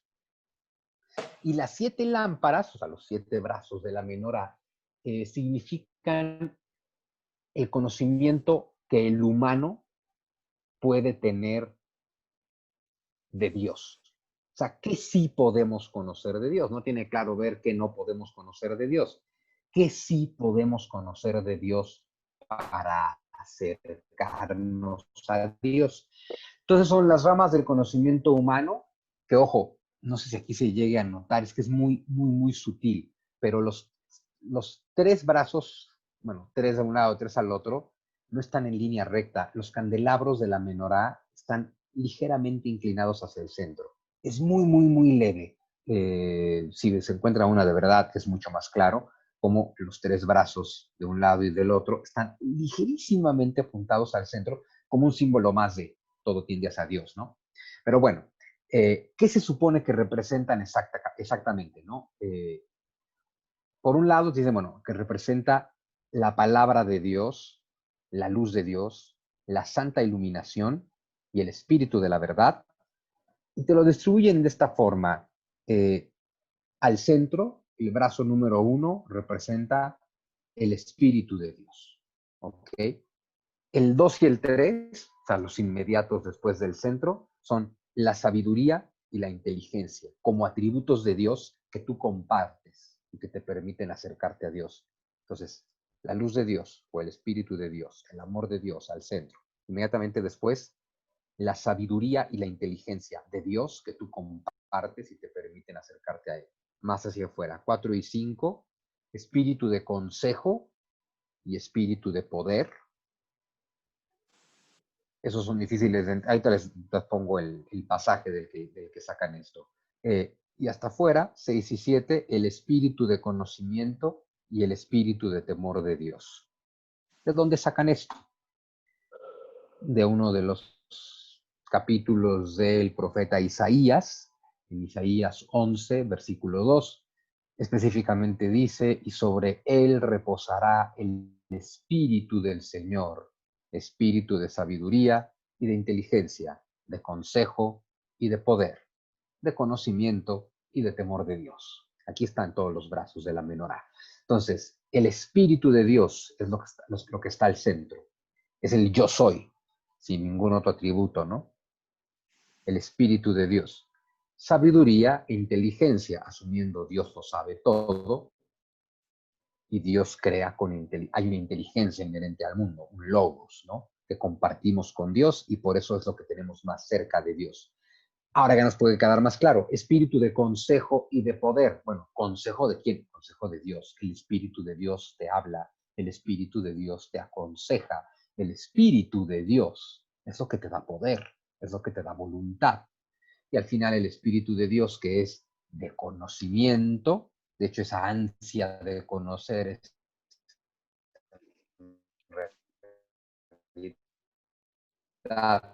lo que nos tiene en el mundo, y ese de temor de Dios que siempre es lo más difícil, supongo que tiene que ver con traerlo desde lo que explican en general es que no se refiere a temor de ay, qué miedo, ahí está Dios, sino es como lo escribe la propia Biblia, que hay que tener ante Dios temor y temblor, conmoción. La palabra correcta sería conmoción ante Dios. Y sí, se puede parecer a temor, nada más entender que la conmoción no debe ser ni culposa ni negativa. La conmoción ante Dios significaría el temor de Dios. Entonces, esta es una de las tradiciones más, de los simbolismos más tradicionales de la menorá. Hay quien dice que también representa los planetas. Tiene mucho sentido. Los judíos, sobre todo de esa época, son muy astrólogos. Además, bueno, esto lo dicen dos filósofos griegos, Clemente de Alejandría, Filón de Alejandría, que a su vez dicen que ellos están basando en el historiador judío Flavio Josefo, que justo te dice, bueno, los 7 planetas clásicos en ese mundo, considerando que Sol y Luna cuentan como planeta, pues son justo la Luna, Mercurio, Venus, el Sol, Marte, Júpiter y Saturno, que astrológicamente es una joya, esto sea la menorá, porque obviamente el Sol representa a Dios, al centro, ¿no? Y los simbolismos de la astrología son muy lindos, ¿no? Desde la Tierra, que aquí no cuenta, porque la Tierra te representa a ti. El modelo astrológico es geocéntrico, es decir, tú eres la Tierra. Lo que importa es cómo se ve todo desde tu óptica. Y desde tu óptica tienes una máxima aspiración, Dios, el Sol. Ahí está el Sol representando a Dios. Entonces, ahí está la unicidad, ¿no? Luego tienes la Luna, que representa, si el Sol es Dios el Padre, pues la Luna obviamente es Dios la Madre, es decir, la faceta masculina y femenina de Dios. Dios el Padre y Dios la Madre no son dos dioses, no es diosa, es que el Padre y la Madre son uno solo, Dios, ¿sí? Entonces eso tienes el Sol y Luna. Venus y Marte representan esa misma energía, lo masculino y lo femenino, en el mundo. Por eso Venus femenino es belleza, Marte masculino es guerra, ¿sí? Júpiter le llamaban los griegos el planeta bondadoso. Júpiter es Zeus, el planeta bondadoso. Júpiter es como decir, a ver, ahí está el centro, Dios. Después está, ahorita voy con Mercurio, pero ahí está el centro, Dios. Después está, bueno, la luna, recordándote la otra faceta de Dios desde tu punto de vista de la Tierra. Aquí están los dos, Sol y Luna. Aquí están Venus y Marte, masculino y femenino. Más allá de ellos está la órbita de Júpiter, es decir, otra vez Dios. Dios está al centro y Dios está alrededor. Es decir, todo está contenido en Dios. Y solo un planeta nos quedó fuera de esta órbita, Saturno. Saturno es Cronos, Saturno es el tiempo.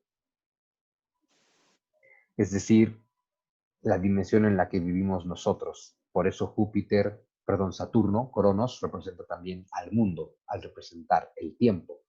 Es como decir, aquí estás en el mundo, en el tiempo, pero ahí está Dios el Padre, ahí está Dios la Madre, ahí está tu carácter masculino, ahí está tu carácter femenino, aquí está Júpiter representándote la bondad de Dios, siempre girando alrededor de ti, y ahí está Mercurio, el mensajero de Dios, el que une a Dios y al hombre, el que trae mensajes de Dios al hombre. Eso representa Mercurio. Y las 3 ocasiones al año en que Mercurio, desde nuestro punto de vista, es retrógrado, es decir, porque todos los planetas giran siempre en la misma dirección, pero desde la Tierra hay 3 veces al año que parece que Mercurio gira en dirección contraria. A ese fenómeno le llaman los astrólogos Mercurio retrógrado. Ocurre 3 veces al año, son periodos de 3 semanas y todo astrólogo te dice, si puedes, no hagas nada. No salgas, no compres, no viajes, no pienses, porque con Mercurio retrógrado todo va a salir mal. Que en realidad, si nos pudiéramos dar ese lujo, es una pena que la pandemia no cayera en Mercurio retrógrado, porque se supone que son 3 semanas donde lo ideal es que vayas para adentro. Es el momento perfecto para que te olvides del mundo y te dediques a Dios. Si uno pudiera armar una vida donde en los 3 momentos de Mercurio retrógrado tú te guardes a meditar, sería una joya, ¿no? Para cómo vamos, Pues bueno, nos emparejamos con el segundo del año, ¿eh? en una de esas alcanzamos el segundo Mercurio retrógrado, que es en julio. Quiero que ahorita regresa Mercurio retrógrado. Entonces, en cualquier momento nos toca aguardar. Bueno, es que además si nos toca salir con Mercurio retrógrado, ya mejor nos quedamos 3 semanas más. No vaya a ser. ¿No? Porque si no, la salida va a ser una pésima bienvenida. Oye, Pero sí, el otro día, Dígame. oye, un astrólogo español que comentaba que, no me acuerdo cuáles eran, si era Júpiter-Saturno, la mezcla que tenían, que se sabía, o sea, él desde el 3 de febrero que habló con la Marta de Baile, dijo que iba a ser un año catastrófico. Y el segundo semestre... Sí. A mí mi astrólogo de cabecera me lo dijo muy claro. Bueno, a Quetzali. A principio de año fue a ver. Aquí justo fue, mira, aquí están los planetas. No te puedo decir qué va a pasar, pero es un año duro, es un año de cambios, es un año de transformación, es un año de crisis, es un año de rupturas y todo eso los buenos astrólogos ya lo habían dicho. Y pues aquí estamos. oye, Sunsu, Dígame. ¿se encienden las flamitas en algún orden en especial? Sí, de afuera hacia adentro. Una, ¿sí? Sí, 7, 6, 5, 4, 3, 2, 1. Ok. Básicamente. ¿Sí? Bueno, pues nos vemos la semana que entra, entonces. ¿Cuál es la séptima y cuál es la sexta? ¿De la izquierda o derecha? ¿Cuál es la de la séptima? ¿Quién lo dijo? Ya. Ahí sí. No, pero que si tienen lado, ¿no? Es la 2. Sí, seguro lo tiene, no se los manejo, pero sí, seguro se empieza en alguno, no sé en cuál. No sé en cuál. Muy bien. Voy a preguntar. ¿Sí? Perfecto. Bueno, pues nos vemos la semana que entra. Nos vamos con los griegos para ver en qué mundo griego llegan estos judíos. O sea, seguimos con los judíos que ya no salen de la escena nunca, pero es muy interesante la época en la que se mezclan con persas y con griegos. Ya hablamos del mazdeísmo, ¿cierto? La religión persa, que acabamos con los reyes magos y todo. Perfecto. Muy bien. Entonces, bueno, pues vamos a ver cómo se mezcla lo hebreo, lo persa, lo griego, porque la mezcla de eso es lo cristiano. ¿Sí? Perfecto. Pues muchísimas gracias, que les vaya bonito. Muy bien. Gracias. Chao. Buena semana. Bye. Saludos a todas, bye. Saludos. Susi. Buenas noches.